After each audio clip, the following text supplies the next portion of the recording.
मगर तनावुश उसकी बात पर ध्यान दिए बगैर अपनी लय में शुरू रही।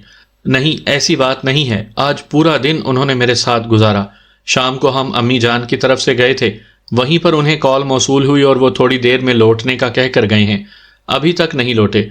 आज तो आने दो, बिल्कुल भी बात नहीं करूंगी। देखना कैसे मिन्नतें करते हैं। काश ऐसा ही होता। फरहाना सिसकी। इतने मेहमान जमा हैं, अब तो उन्हें आ जाना चाहिए था। तनावुश परेशानी जाहिर करते हुए बोली, बाजी ये तमाम हमारी शादी की खुशी में जमा हुए हैं ना।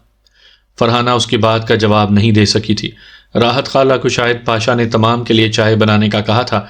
उसे बावर्ची खाने की तरफ बढ़ता देख कर तनावुश कहने लगी, राहत खाला सालन मैं खुद बनाऊंगी। वो बस आने ही वाले होंगे। सुबह नाश्ते के बाद से उन्होंने कुछ नहीं खाया। पाशा अपनी जगह से उठकर उसके करीब पहुंचा। चलो गुड़िया, तुम थोड़ी देर आराम कर लो। तनावुश ने परेशानी जाहिर की, मगर भैया वो आकर खफा हो जाएंगे।